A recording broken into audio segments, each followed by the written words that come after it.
to you first, Yves. Um, what's the most interesting story and narrative for you right now? Um, I think it's quite clear right now. I think Strive is taking the lead here. We saw last week with a crazy announcement like daily dividends. I think we haven't talked enough about it. How this really changes the world. I think Jeff Walton was the one who posted this, and yeah, I mean they're leapfrogging strategy here on the because strategy had initially announced their STRC with their semi-monthly dividend, and everybody thought, oh, that's the new cool thing, and then Strive comes in and just like basically it's like saying hold my beer and doing the thing right. So yeah, uh, I'm still processing the thing because I'm still amazed by how fast these guys are moving. So I think Strive is definitely leading the way here. But yeah, nothing else to say here. I don't know, Cris or Quentin, if you want to add to that. More of a maybe a bit Bitcoin centric. I just had to throw that there initially. Like we're only 5% to gold parity with Bitcoin, and sometimes I have to like take a deep breath with everything that's happening around just treasury space and just macro in general. And we still have another 20x to where Bitcoin is at parity with gold. And I feel like over the years, it's a nice little benchmark to take a few deep breaths, do that box breathing for some of your athletes out there and things like that. It's just like reset yourself, and when you recenter it, it's there's another 20x to just get to the value of gold. And so to me, that's that embedded call option with companies operating and using Bitcoin as their foundation. Whether that's public market companies or private market companies. So I've been thinking about a lot about that and the kind of how the ramifications of once the world kind of wakes up as to what's going on. And of course, watching SATA and STRC, and STRC is at 98.75 right now. That all that dynamic with the arbitrageurs and things like that, and how that's going to change over the next couple weeks. And just looking at each 2 weeks is its own cycle. Like Bitcoin has its cycles, and now these credit products have these cycles. And then, as you mentioned earlier, the cycles are dead with SATA in a way because it's going to daily. So like so many things are changing, and you can look at these things from a 10-year horizon or a 2-week horizon, depending if you're an arbitrager or if you're a hodler. So just a couple takeaways. Yeah, I think the story of the last month is Strive, and we're seeing that the market is really reacting positively to the news as well, right? With SATA already last week hitting par, Strive announcing additional Bitcoin buys this week, and SATA still at par right now, right? It's 2 weeks before the ex-dividend date, so really showing that the market is appreciating the news. And on the other hand, you have strategy with 2 billion buy again last week, huge amount of issuance on STRC. But at the same time, now this week, a bit more troubling signs, I would say, with the STRC going below 99, and already last month it was a less successful month than in April, right? So this signals to me that they might need to increase the dividend rate again to try to bring it back up, and maybe we will see this 12%. That is such a nice message, right? To have a 1% per month. So yeah, this might be coming sooner than later, I guess. Yeah, I think you're probably right. I think they are gonna bump up 25 bips on the yield for STRC. But what I think is holding them back now at this point is, Saylor and Fong said, we looked into doing more frequent dividends, but we were hamstrung by regulations from NASDAQ. But Strive said, no, we're gonna do this thing. They rang the bell in Times Square, the opening bell last week to open trading on the Nasdaq, and they're going to be streaming 250 dividends a year with those daily business day dividends. So they made it happen. They went out there. It doesn't surprise me given their background, the background of the team, building out products, working with, exchanges and whatnot. And, they've got a deep knowledge of the regulatory requirements there. So I really want to see. I really want to see strategy move to daily at this point, right? It seems like a slam dunk, and they're in this weird kind of like gray area where it's going up to shareholder vote to go to semi-monthly dividends. But now that Strive's doing it, it's like, okay, they've paved the way. You can't not do this. There's going to be a little bit more expense to strategy, but it's just a drop in the bucket. Like to be able to do that is just such a groundbreaking lift that I think that's part of the reason. I think we just saw, SATA is way smaller than STRC, but I think the trading kind of happens on the margins with these products, and I think because we're seeing SATA trade, at par and the ATM's printing on it so many days before ex-dividend, I think some capital probably rotated out of Stretch saying, hey, this is a really good thing, to be able to have these daily dividends. And I think the race is finally kind of heating up. These companies have been so great towards each other and talking about friendly competition, but yes, STRC is an order of magnitude plus, bigger than SATA, but I think there is real competition, for people who are looking for Bitcoin-backed yield. So I think Saylor and Fong will pivot eventually. It's just a matter of when. So excited to see if do you think that happens before the shareholder vote? What's your read on that situation? I think it's going to be probably a question that will come up in the Q&A, right? You have a Q&A with the strategy management team this week. And again, we still don't fully know the reason why they postponed this Q&A. I would be curious to know why. But it's a good thing because now people can ask about these daily dividends. And I suspect that will come up. And when they do, I suspect also that they will say that they will bring those daily dividends. The question is when, because I think they still have to go through the shareholder meeting and vote on this. But how does it proceed from there, right? And that's going to be the big question, I think, this week, and it's probably going to be answered tomorrow, or at least I hope so.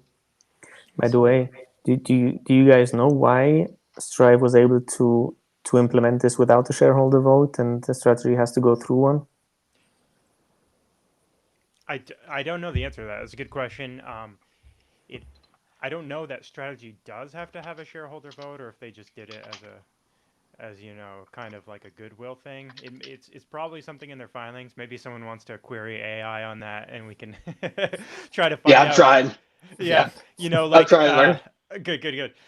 That's something that, I'm not sure if it's, they wanted an ironclad stipulations in STRC so that, any changes to the frequency in the dividends require shareholder vote or not. But you wouldn't think that's the case because they can unilaterally stop the dividends, in theory, strategy can. So,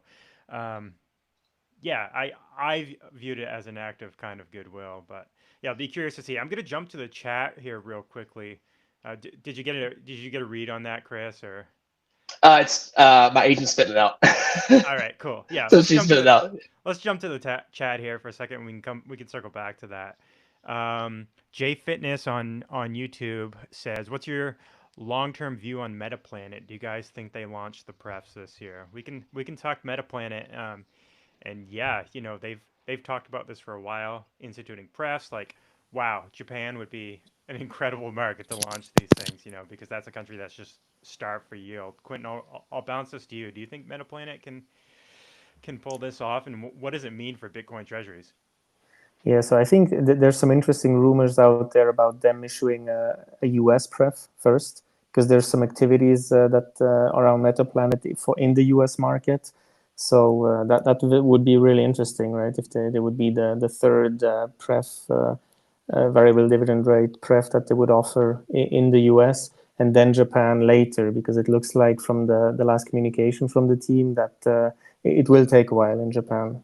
From the last notes we got here from Simon, that they are discussing it, but it's just taking way longer than expected, right? So yeah, I think might be the way they're going now, is to try to get one out in the US first, and maybe next year in Japan, and then they would be uniquely uniquely positioned in the market, because they would probably remain the only ones that can have one in Japan, right? And that's probably the more interesting one, since they have to give lower yield given the low yield environment in Japan, right? Yeah, I mean, yeah, like a pref in Japan, because they can offer a lower yield than strategy, is just going to crush it. If because the arbitrage against Bitcoin's appreciation is just going to be even greater for them. So that'll be really exciting to see. Sandeep Star, always active in the comments on YouTube. Love that guy. He says one chair in the house. Shout out Yves Quentin. Let's see. Jay Fitness comes back. Let's do this. Let's do this real quick. BTC price prediction for end of year. I'll take the lead on that. I'm Go looking ahead. back today. We're down to 76K. I'm gonna be the bear. I know this, because I guess end of year. If I think the midterms could be a little bit downer for price. Where you're gonna have some more gridlock in Congress in the U.S. I think Kevin Warsh is going to be a little bit more hawkish than we think as Fed chair, especially at the beginning. I think his hand will be forced eventually if long-term rates rise. But I think he's going to be hawkish and try to get those rates down on the long end by continuing to taper the balance sheet. So I've got my bearish prediction for end of year is 100K, and I think I'm going to be the lowest of you four. But let's go around the horn. Chris, what's your take? Oh yeah, I mean, in preference this, but there's so many variables and factors that none of us here have any clue. with a 6-month time horizon, right? So that's the throw out there initially. With everything with macro with Strait of Hormuz and a lot of variables in this market that have nothing to do with Bitcoin's fundamentals, right? TikTok next block every 10 minutes. Like it doesn't affect the network at all, right? Issue is we're talking about price with the fiat denominator. And the market, fiat is very volatile. Humans in the fiat world are very volatile. Those decisions are very volatile. And so any Trump tweet one direction can send Bitcoin, can do a $10,000 candle, or a $6,000 candle down. So I'm going to say maybe I'm a little bit more bullish. I would maybe say, but end of year, because the summer, what I would say, the summer's typically, you hear the go away in May. That's a Wall Street saying. And then it's low volume summer. It's people, in Wall Street, people go to the Hamptons. Nobody cares. I mean, it's very, very low volume, things like that. Things tend to pick up, in Q4. Could be range bound between 80 to 70K, be very boring. That's been my base take. It was like very boring and people get real bored to tears, just like 2022 or 2018. Like, if that kind of rhymes. So it kind of goes sideways, bored to tears, but then we get, a nice rally by the end of the year, we call it a Santa Claus rally in Wall Street. So I would say, this is kind of a hope too of 120 by December 31st. Let's go. So, but that's a little high. That's probably a little high. You, Yves? Yeah, I have a similar take, but one thing that I'm going to premise is I still think that we make all-time highs towards the end of the year, somewhere in Q4. So we overtake 126K, but probably we step back down, and that's where I would say maybe we end the year between 110 and 120, not too far off from the all-time highs. But I think at some point this year we finally get to see the 4-year cycle broken, and that's something I would expect to see. I'm a permabull, but it's hard to say, as Chris mentioned, like on a 6-month time frame. But I still feel like the 4-year cycle is broken, and to just put the nail on the coffin, you have to have an all-time high, and that's why I expect to see something like that during the year, with maybe going a bit lower towards the end of the year. So, yeah, I agree with most of you on this. I would say slightly north of 100K, and the reason is that Strategy and other Bitcoin treasury companies continue to accumulate during the bear market, putting the floor higher and higher, and and gobbling up this free float, something we haven't seen in previous bear markets, right? And the ETFs as well, absorbing additional coins. So I would say around 100K by end of year. Awesome. Good stuff. Yeah, I'm still surprised that, you know, given the behavior in the bull market that Saylor's been able to accumulate. I thought a Bitcoin, you know, bear market like we've had, especially Bitcoin Treasury kind of bear market on price on the stocks was going to keep Saylor from buying at a rapid clip. I didn't think he'd stop buying, but I just thought capital markets would kind of close to him. They haven't, and you know, this is more bullish, like you said, Quentin. I think that persistent bid is just like so bullish for price. You know, so many coins are coming off the market. People are still unloading, you know, which is interesting. But you know, this can only continue for so long if strategy keeps accumulating. Going to go back to the chat again. How do we get Schwab to lower the margin requirement of SATA to at least that of STRC? Right now it's 100%, and the only reason I have stretch instead of SATA. SATA volatility should collapse, so Schwab should make the change. Yeah, that would be nice. And then you can lever up on your not financial advice, lever up on your prefs and buy more. Buy more Bitcoin, buy more prefs, whatever your degenerate needs are. You know, it's funny. I've been hearing with Apex, you know, people on DeFi have been getting these Bitcoin-backed loans, and then just doing a leverage loop on AP, the APXY or APYX token, and getting like something like 38% yields, which is great if the trade doesn't unwind, but certainly risky, certainly not financial advice. But yeah, it's just, there's some crazy strategies out there, especially if, you know, they can maintain that peg of $100.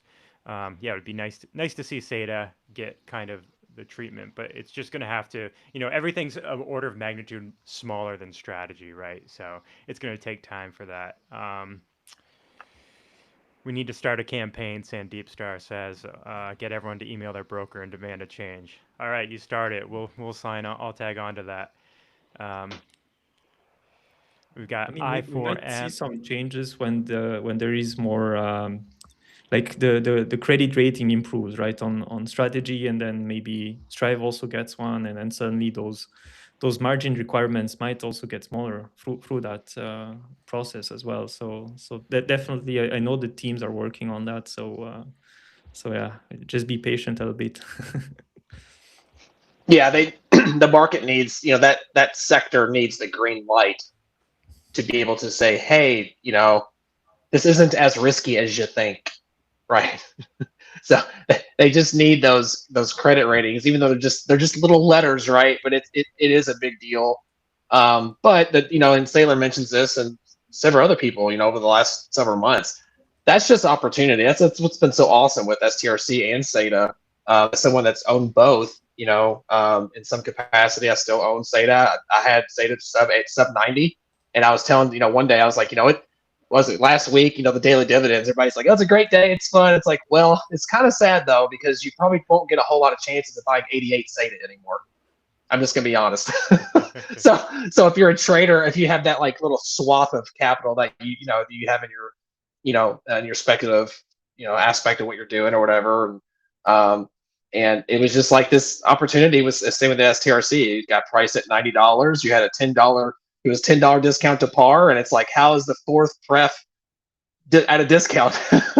You know, and basically they all traded back up way over par with Strife and Strike, and Stride didn't quite hit par, but you had your fourth opportunity with Stretch, and then SATA was the fifth opportunity. So you had 5 basic opportunities that have, you know, so you had the first, and then you had 4 more that you could buy subpar and have this trade on, which is just, it's like Matrix-esque.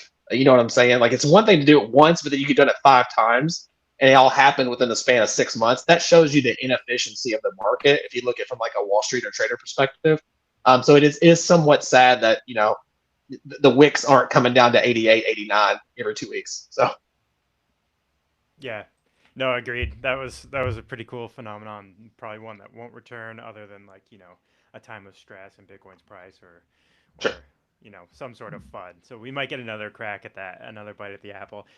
I was thinking too, STRK, STRD, and Strife, STRF, all pay at the end of the month. I was thinking another little fun thing that strategy could do is change the record dates so they're out of sync a little bit. I think they should go to monthly on all those instruments, and then stagger the record dates, stagger the ex-dividend dates there, because hey, you'll probably get a little bit more more cheese. So Sailor, if you're listening to this, bring on the arbitrage play, and stagger those dates, make those ones monthly at least, and I think STRC, it's inevitable that they're going to stream it daily.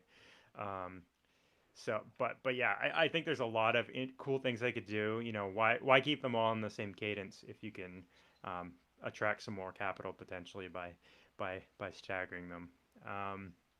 Maybe it doesn't matter because the other prefs are so small, but I think Strike has potential in a bull market to get pretty interesting again.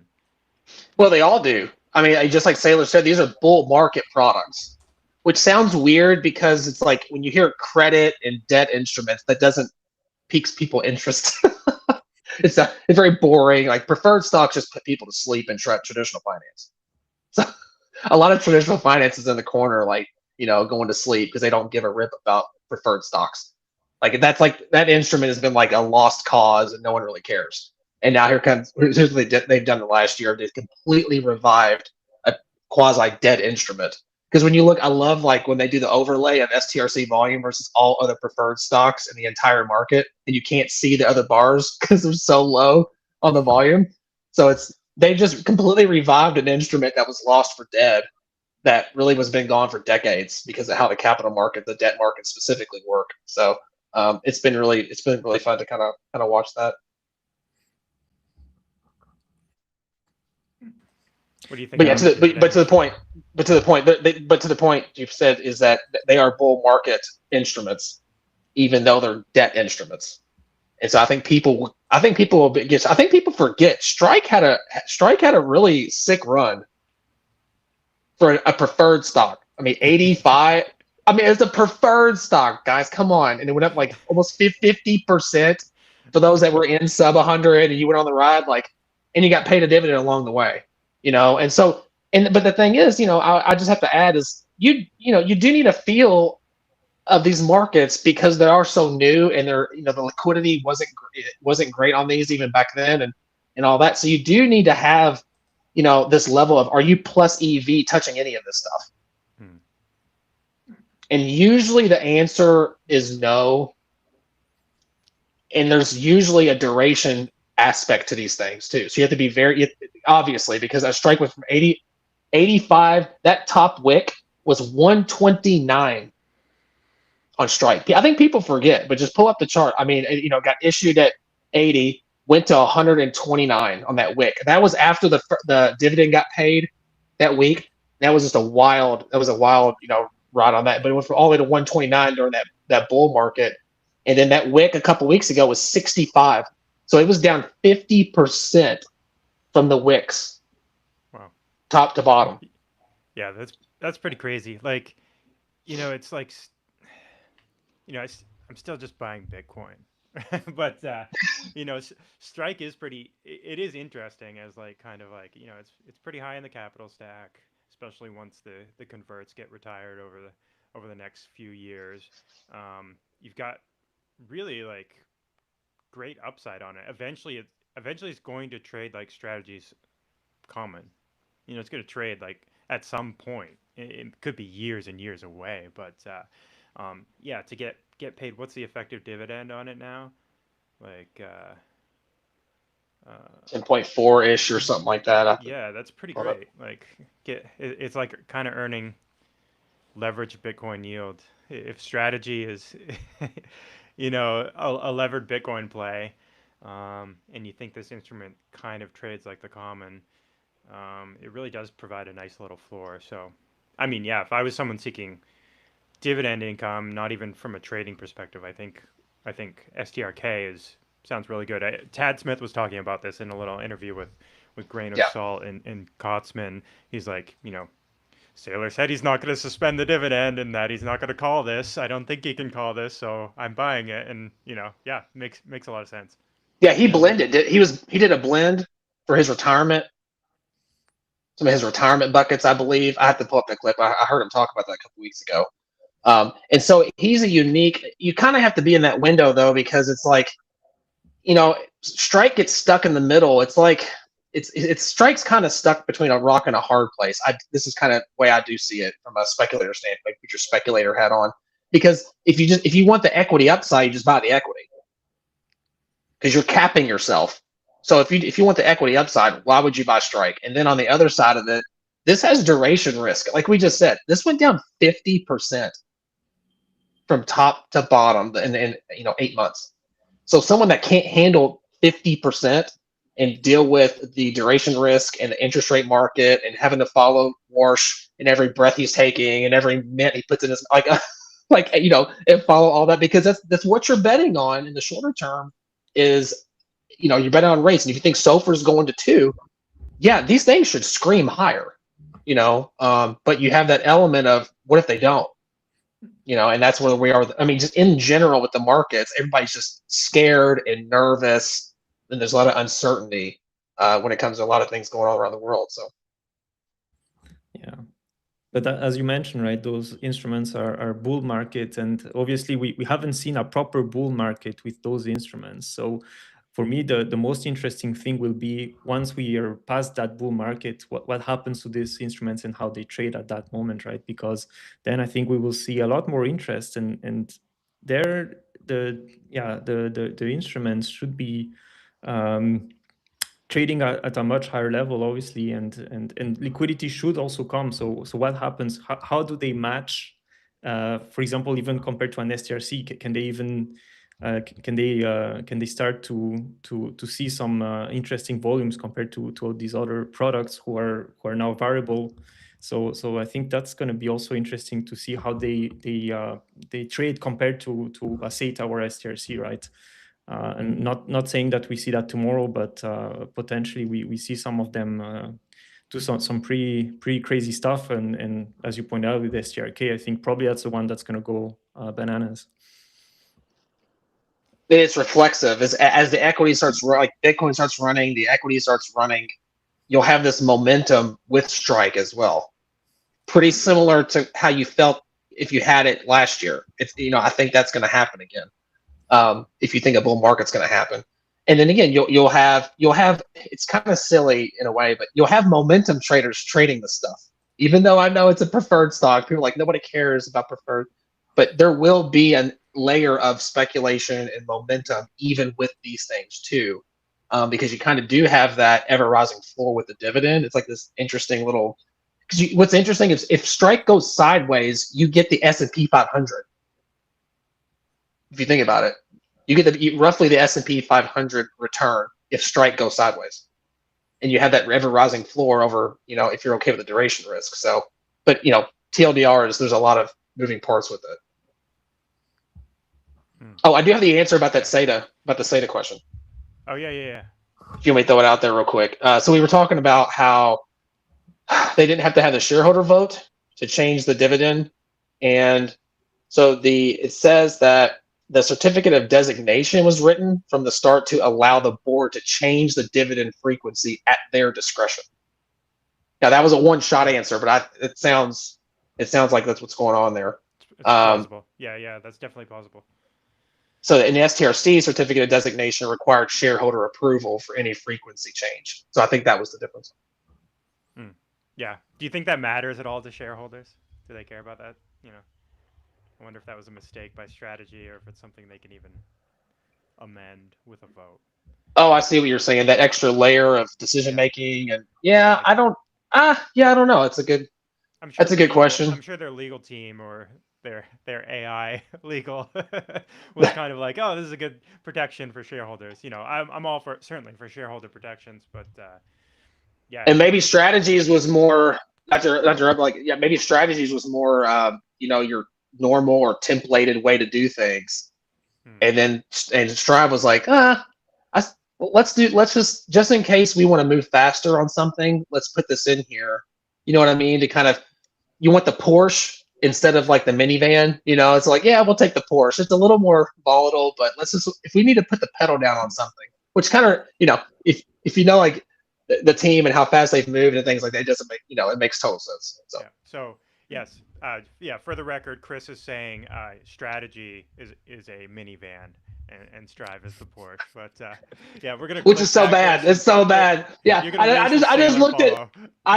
Yeah, I know it's gonna be unfollowed. No, and then so like, no, the crazy thing is well, I had my, oh yeah, I had the vol up for MSTR. MSTR's vol is like 73. So if a vol is 73 and someone's minivan, then it's a pretty shifty minivan. There's a lot under the hood there. It's carrying a lot of extra weight under the hood. Yeah, I'm gonna go back to the comments real quick. We got a lot of people on YouTube popping off here. Well, I can't keep up. Get it, send it, pump it, hodl it. Just don't miss it, friends. Okay, thanks, One Arm Bandit. What's the minimum Bitcoin in the Treasury, do you think, to issue a pref in Europe, Sandipsar acts specifically? That's one thing, in talking with these European Treasury companies, they think digital credit is it, right? And the key is like getting to scale, and then popping it off. How many Bitcoin did Strive have in its Treasury when they came out with SATA? I think the merger was pretty much somewhere complete, right? between 9,000 and 10,000, if I remember well, at the time. Yeah, that sounds about right. Yeah, so they're about 3 times. They were about 3 times bigger than the biggest one in Europe right now, right? So Yep. so that's quite a bit. And yeah, so I think that there's a few treasuries that are obviously in Europe looking to get the digital credit playbook going, and you can see because they're trying to accumulate and trying to amass as much Bitcoin as they can. And then there's others that I think are doing a slightly different approach, which is trying to find other types of flywheels within their own business. But here we're talking about much smaller Bitcoin treasuries, obviously, and probably some that will never or very unlikely reach the scale of a Strive or strategy, probably not never reachable, but at least a Strive, to get some digital credit out there. So yeah. Yeah, it's gonna be interesting to watch. I do think you have to kind of hit, those, I don't know, hundreds of millions of dollars of I'd guess market cap with your underlying, Bitcoin treasury before it becomes realistic. And it'd be interesting to see how the European regulators move on that type of thing too, because I guess probably at the end of the day they might just follow the American regulators. I don't know. What's your take? That's another thing, right? I think, and Saylor pointed it out very well in one of his latest interviews, is that probably the best capital markets are in the US, and by far, right? Because they also tried to do the same playbook with Stream, and they found out that it was a lot more difficult to do it. And we see it because Stream is still not properly trading, right? It's in this Luxembourg exchange, and there's not much movement there. And the same issue will happen for the other Bitcoin treasuries when they start having the scale, is how much of digital credit can they really start issuing, considering their capital markets and all the regulations that there are, right? So even if they manage to get the scale, that's going to be interesting to see whether the playbook works as well as in the US as well, and also depends on the investors of the different jurisdictions, because obviously it's different appetites. We've seen that in general, European investors are more risk averse. Will they start buying those new preferred shares, or maybe some other instrument that comes out? Maybe they innovate as well in a different way from in a European way. I don't know. And so there's a lot of question marks, at least in my opinion, regarding those European Bitcoin treasuries. It's great that they're trying to get the scale, and I'm sure they have a proper strategy to it. But then once they reach that, what happens, right? So these are questions to answer. Yeah, pretty excited to see how it plays out. We've been talking about that on the BT Roundtable that we have every Wednesday, and yeah, it does seem like a race. Capital B, Alexander Lazay there is really trying to ramp up their Bitcoin, and they've been able to add hundreds of Bitcoin this year to their balance sheet. You've got it seems like Smarter Web Company is gearing towards that. I don't know if Orange BTC they're in South American markets, but that's a company that is willing to try things. So it'll be really interesting to see how that plays out. I think we'll see more U.S. companies also try it, certainly. And they're I don't know. What do you think? Are the markets going to be too crowded in the U.S. for more forays into digital credit and more of these preferred equities? If the model works, maybe there's enough juice for the squeeze there. I guess it depends on the type of capital that you're asking about. I mean, I can only speak to like maybe just like from an individual perspective, but it's like, if you're just taking, is it worth the risk to step out and get more yield? I mean, in the end, that's a decision that people make all day, every day in the capital market. So even when SATA first came out, now the effective yield was a lot lower, and then there was an instrument arbitrage, and forgetting all that, it was all right. You have the 11.5% versus 13%. Once they capped it, once they got to the range, it's like, is the 1.5%? How much risk are you really taking? More risk you're taking, and is it worth the risk? And you can only answer that yourself based on the issuer and what your model says. So I don't know. I don't. Maybe I'm a little bit. Maybe I'm a little bearish, I guess. I just don't think there's going to be a ton of companies going to be able to come in and do this. I mean, I know that people may not like to hear that, but I don't know. I just think it's going to get. They're almost like it's almost like a dilutive way of there's like 10 or 15 companies trying to do it at the same time. It's like I know they're not competing, but they are competing because you're either buying one or not buying the other. At the same time. So, and that's from an individual perspective. Now from a Wall Street, a credit perspective, you have mandates where you can't have, you can't full port into one credit instrument, right? So from that viewpoint, I think there's plenty of room because even if they love STRC, you've got $100 million fund or whatever, $500 million fund, you can't full port the whole fund in STRC. Right? You have a mandate, and based on your mandate, you may only be able to put, a couple percent, but then you have other options as well with SATA or something else. So I think from that world, I think there's plenty. But I guess from the individual, that's going to be interesting. But I just don't know why you'd have to me, and this is just a very personal thing, but it's just you would have to pay me quite a bit more to take the excess risk. And then, at some point, is there an inflection point where I would, I'll go chase 16%, or 15 maybe, but it all just kind of depends. And, I think it's going to be harder as time goes on the individual side. But, funds have mandates and they need other options. So. Yeah, I mean, like one of the appealing things has got to be these preferred equity ETFs out there and these indexes that track these products, because like strategy's shown they're already like peaking as like a max allocation in these indices already on some of them, where they've bought as much STRC as their mandate allows for. So I could see more Bitcoin Treasuries companies coming in and saying maybe we won't be able to hold this par value, but if there's going to be this passive bid just because it's a preferred market, that's a way to kind of scale up. So it'll be interesting to see. But I think your point definitely holds, Chris, about the risk profile and the dividends they might have to pay. But it'll be interesting to see. And I think what's going to be most attractive is if it's a company that doesn't have a lot of debt, right? A lot of legacy debt on their balance sheet. Otherwise, it looks like a really risky proposition. Yeah, and then just for perspective, the PFF, I've got the earnings call pulled up on that slide, and the PFF from BlackRock, the ETF weight for STRC is 2.48%, and then the VanEck PFXF is 5.92% on that last filing. So that's pretty significant for a product that's not a year old. So yeah, it's crazy. Yeah, I think that one the max is somewhere around low 6%. that they're mandated, or the maximum they can hold in one equity.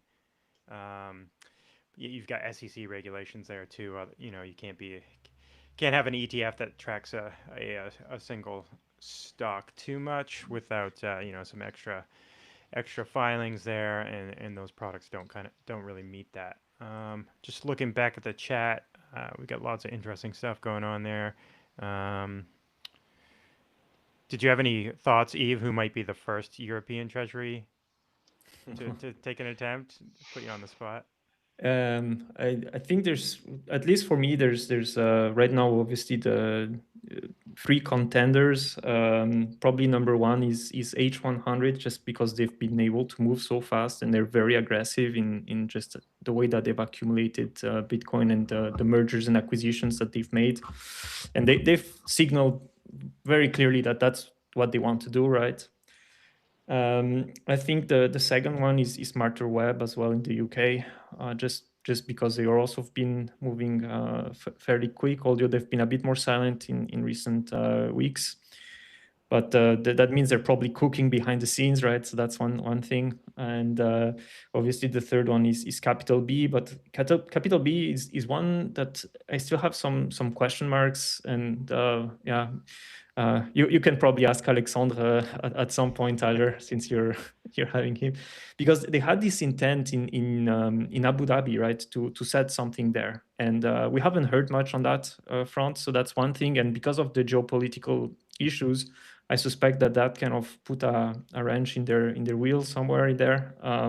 So that's why I'm a bit less bullish on this one compared to the other two. But probably Alexandre would be the right person to say something to that. But yeah. So yeah, we'll have to ask him tomorrow on the stream. I got Rick Byworth coming on too, on the roundtable tomorrow. It'll be a good chat to kind of get his European centric perspective. Sandeep says, "Go, Yves. Tell everyone about the home equity line of credit carry trade with STRK." I don't know what we should bring Sandeep actually on the show to tell us about that, I guess, at some point. Should.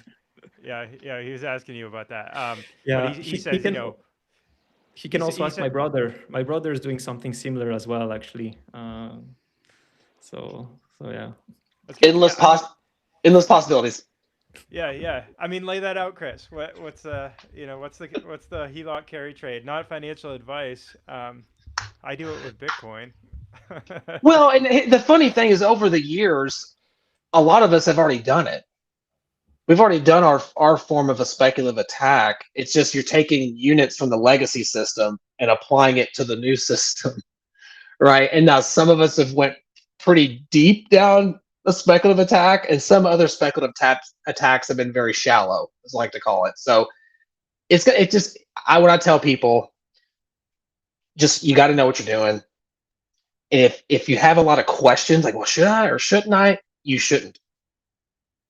That's my answer. So I hope I answer that, to an extent that people are like, okay, the fact I keep asking myself, should I, or I don't understand it. If you don't understand it deeply, you will get wrecked. Yes. So I'm just letting you know. So any form of debt, like margin, if you're taking on a HELOC, yeah, totally, really good advice. Like if you don't understand it, if you're out there, you're watching a podcast with like a Bitcoin influencer who's worth $100 million, and he's talking about this no-brainer, way to exploit, a carry trade or use margin. Like that's not your world. If you're sitting at home and you're making $80K a year, you might not have a lot of reserve in the bank, that type of thing. Yeah. And if you look at HELOCs, I mean, I'll just say with HELOCs are the paperwork they're thick. You have to read and read and read and make sure you know what you have. Not all HELOCs are the same, and that you can get a lot of trouble if you don't read the fine print with stuff. That's with anything, and there's a reason why finance is real confusing. That's a whole other rabbit hole as to why they do that. But my point is, you understand deeply what you're doing and how you're doing that. Your own carry trade, and just because someone else does it doesn't mean you should either. Everybody is in a very different situation. And then because you can get, you can get 4 to 5% direct deposit from credit cards that give you a 12 to 15 month runway, but not everybody has access to that, right? Or not everyone's comfortable doing that, and then because then once you have it, are you responsible enough to do what you plan to do with it? And there's a lot of emotion attached to a lot of this stuff too, and so you have to really reflect on yourself, and are you really gonna play it out the way it should? So Yeah, well said. Yeah, definitely. You got to view debt as risk, right? You can be as bullish as you can be on Bitcoin, but debt is still risk, and you've got a lot of other factors in play when you're managing your household budget, managing all that. So, just taking a look at the chat again, see if there's anything really interesting. Yeah, lots of comments, lots of positive comments. Thanks guys for watching. Let's see. Maybe I can just bring a bit of a European taste because, for example, in Switzerland, we don't have these HELOCs, right? So, for example, that's not something that's available to us. But there's probably other ways that you have to be creative, and you can probably do other kinds of shorting, obviously, of the fiat and buying some additional Bitcoin. So I actually, and probably most people that are in the Bitcoin treasuries understand these very well, right? Because that's essentially the whole playbook. And I think for people that have been doing this, that's probably why they understand the Bitcoin treasuries as well. So, for example, I take my case. I've been doing it since I've been taking a loan since basically COVID times, which was an ideal time to do this, and it's been I've been rolling for that, and I managed to get that here in Switzerland, not via the HELOCs, and I'm happy every day that I do, right? Because Bitcoin keeps going up, and we've seen it appreciate over time, and my loan is exactly the same as it was 7 years ago. So nothing has changed there, and I think that's a great way to do it. But yeah, you need to be creative if you want to make it, and you need to really understand the play, as Cris and Tyler mentioned. So be careful with that. Again, not financial advice. But yeah, just a few words from me. Good stuff. I know you got a jet here, Cris. So can you leave a last word with the viewers? What's on your mind? What are you looking for over? Like you said, Wall Street's going to go home this summer like they typically do. But what are you looking for in the coming months? I would just put a little warning out there. My gut just feels, and again, sometimes you just go with your gut on certain things and you go from there. But it just I think shop consolidations here. I think it might be boring. I think summer could go sideways, and if that discourages you, then I would do a lot more research on what Bitcoin is and how important it is to learn as much as you can and to have that as your foundation. All this other stuff. Look, I love this stuff. It's very interesting. We could talk in hours and hours about it, but in the end, if you don't have your foundation in Bitcoin, and I'm talking spot, understanding how to send transactions, learning about Lightning, and all those things. If you don't have that foundation built, you won't have the same conviction in everything else. So I just, you can't really talk about it enough to really focus on Bitcoin, and specifically spot Bitcoin, and then just take it from there. And I think it's just really important because it's going to just help you with everything else you look into. Great stuff, Cris. You got the red. Yeah. Behind you. Put us in the green mode. Come on, get us. Oh, we're heading into bull market. So I do have a green screen. So, but we have to wait until the bull market, or maybe we make the bull market by just pulling the green on it. All right, we're halfway there. All right, cool. Thanks for joining, Cris. Make sure you follow him. Tell everybody your handle, BTC Mindset. It's actually I actually switched it because I got to do the new handles on X, and it's my name now. So it's at Cris Reed. So but there's no H though, so it makes it even worse. So I'm CR, no H. So nobody's supposed to, right? Cris Reed, cool. Thanks for joining us, man. Yves, if you want to stay on, we'll continue the conversation for a few minutes here and jump back, hit the rest of the comments. But yeah, I mean, super interesting stuff. I'll bring up a little quick little tweet that I had. Or that actually James Lavish had, I should say, earlier today. If you guys can see this, James Lavish was talking about, the Fed and Kevin Warsh coming in, as a new Fed chair. James said, as the 10-year U.S. Treasury yield explodes higher, pay close attention to what Kevin Warsh and other officials say in the coming days and weeks. Why? the 10-year is a benchmark for just about all consumer borrowing rates in the U.S. So credit cards, auto loans, mortgages, and all that. And the Fed controls the overnight rate by voting on the Fed funds target. So they're controlling kind of the shorter end, the overnight rate. But the 10-year is set by the bond market, James Lavish was saying. So to keep consumer rates from following the 10-year higher, the Fed has to do one more thing, and that's print money to buy bonds to force yields lower. And I agree with his premise. I said to him, I said, I was playing devil's advocate. I said, Kevin Warsh last year. I've been pulling up some tweet or some clips of him on CNBC last year, talking about how he's exposed to balance sheet expansion. He was so critical of Jerome Powell and the way the Fed expanded the balance sheet.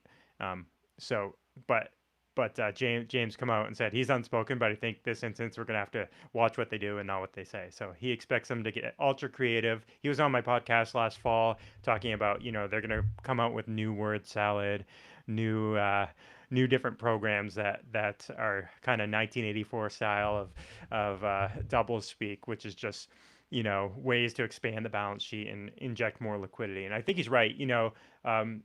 Who was I talking to last week on the pod? We were talking about AI and the expansion of AI. Ryan Lane from Embry Digital was talking about, Kevin Warsh at least gets how AI is going to change things, and he's going to change his tune because, I think he's so bullish on AI actually being a deflationary force, like all technology is on the economy, that, Warsh is going to throw in the towel, and there's going to be a lot of pressure socially, politically, to inject more liquidity. And I think that's just the case. All of those things are bullish for Bitcoin, horrible for wage earners, good for asset owners. What do you think, Yves? What's your take from Europe?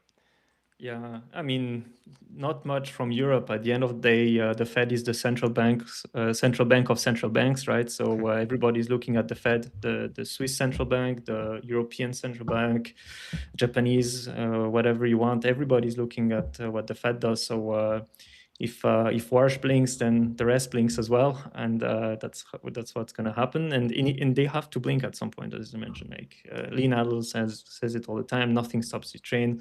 On the long run, we already see the future years ahead. What happens in the next 6 months, as we pointed out, is hard to tell, but they'll be forced to print, and it's good for Bitcoin. It's good for Bitcoin treasuries. And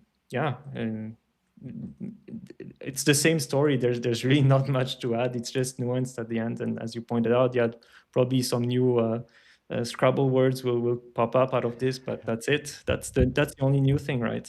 Yeah, I love it. New Scrabble words. That's great.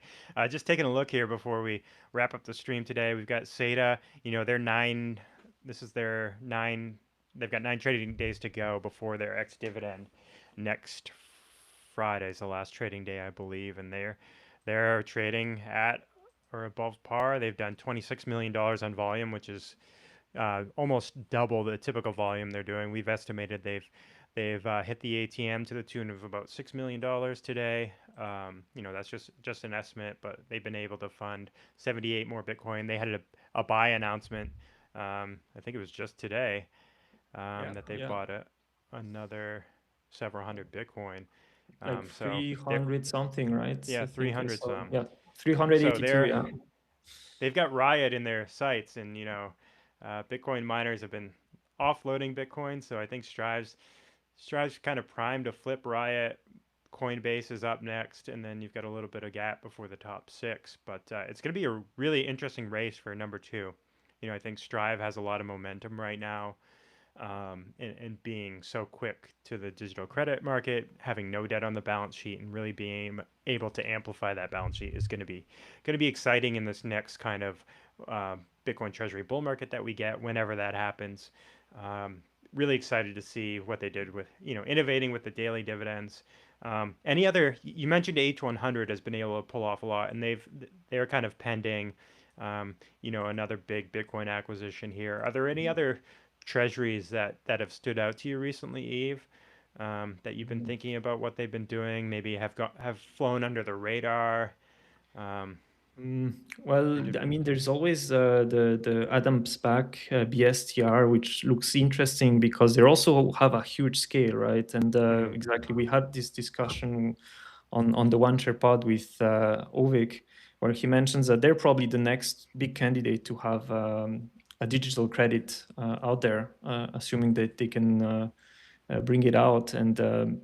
And I think that could be, there's obviously them and MetaPlanet, which we've already discussed. So this one is an interesting to keep an eye, but yeah, there's not much communication going out there, which is a bit a shame, but I would love to know more about it. I'm sure you can probably get at some point Adam or somebody else from the team on Bitcoin Treasuries and ask questions.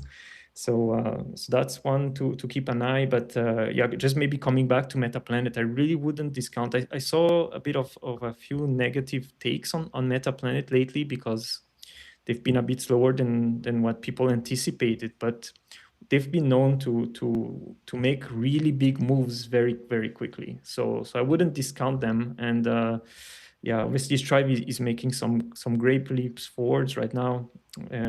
But the race is on for number 2 for sure. MetaPlanet won't go down without a fight. So just be on the lookout for them. Yeah, the team there is really, really solid. Simon's got a lot of experience, and Dylan is just a really big up and comer in the Bitcoin space and finance space. So yeah, it would be, I'd never count out MetaPlanet. What they were able to do last year was just incredible for having a small hotel business that just has accumulated mind-blowing amounts of Bitcoin. They're at what, 40,000 Bitcoin. It's just crazy. But that's the thing, right? If you start thinking what MetaPlanet did back in the day with what they had and now what Strive has, I think the people are not ready for what's going to happen. I'm really bullish on Strive considering what they've been able to do lately. But if you start thinking exactly of SATA hitting already par and they're able to buy Bitcoin so many days before the ex-dividend date on SATA, that's number one. The engines are roaring.